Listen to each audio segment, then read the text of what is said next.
I'm going to go through a very, very brief analysis of this report and then have Chairman Rivera come up and just share some closing remarks around why this is important. Thank you, Commissioner Powell. We are honored at the Joint Center to have taken on this project. In my prior work, working with the families across the country, doing adoption work through One Economy, we saw and we heard the voices of people. And if people are at the heart of what we're trying to do as we accelerate broadband access for the poor, for those that are disconnected, whether they live in a rural or metropolitan community, for those that have the ability to read or not, there are a lot of have-nots out there right now that if we don't do something about it, my friends, that the plans that we develop will never create the tipping point that they were designed to do.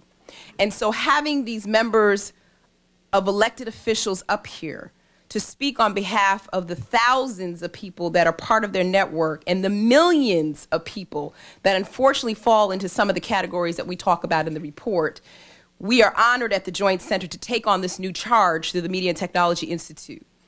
We are interested in filling those gaps.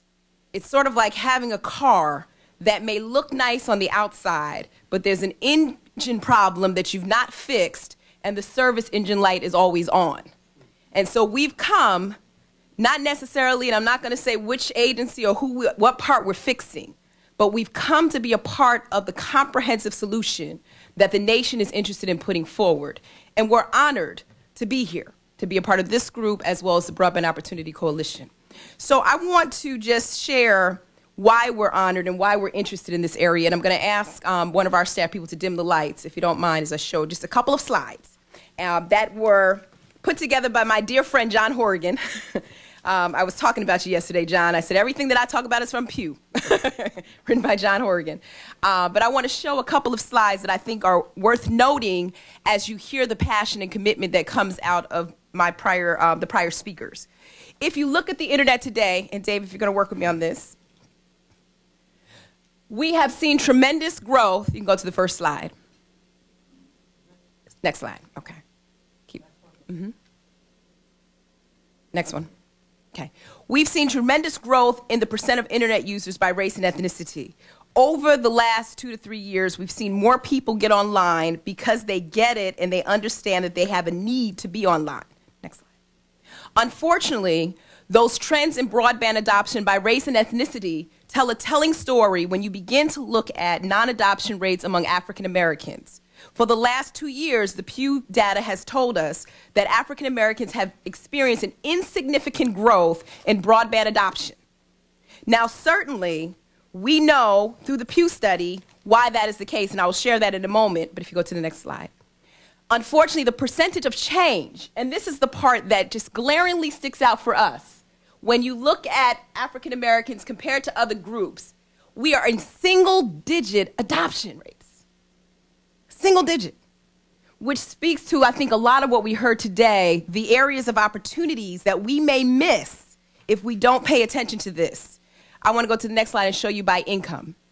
If you look at income, race, and ethnicity, African Americans who are under the benchmark of $20,000 are less likely to be online.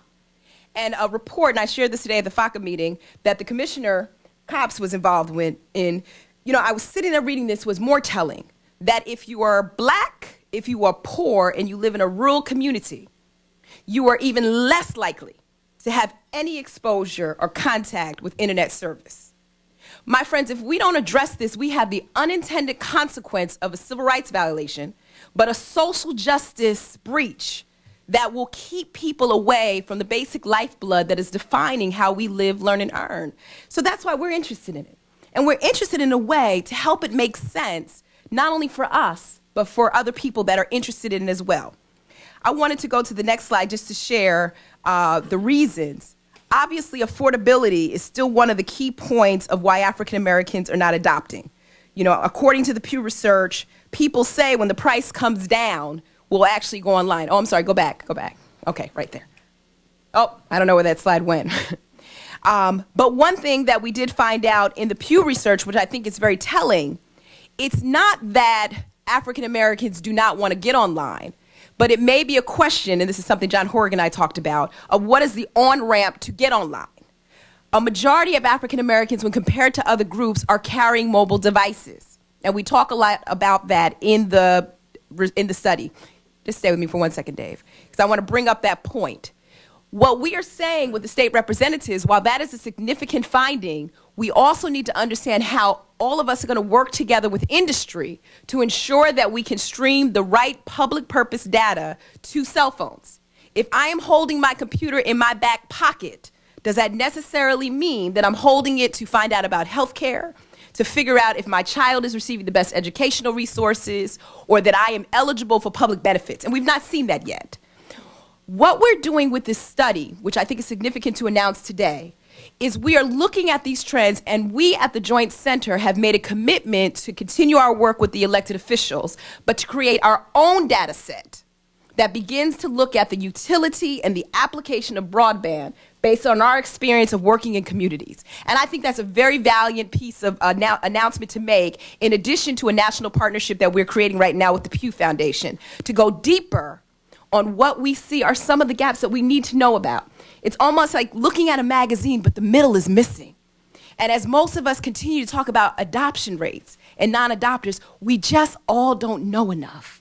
We know from the work of One Economy and other organizations that direct service impact that communities experience when a computer comes into the home. There are many families, when we rolled in a computer, that lit up because the computer replaced the encyclopedia for their children, that they knew that there were expanded opportunities because they no longer could wait and have to figure out how their child was going to make it in this economy. We know years ago with the job statistic, when jobs in civil service jobs, for example, you had to apply online. Tons of people lined up at libraries and other institutions, community technology centers, to apply for those jobs. They went to cousin's house and aunt's house. People are making do, but we don't know enough. And so at the Joint Center, we are taking that task on to find out more and to share it with all of you so that we can craft the right intervention to ensure that this plan does not go to waste.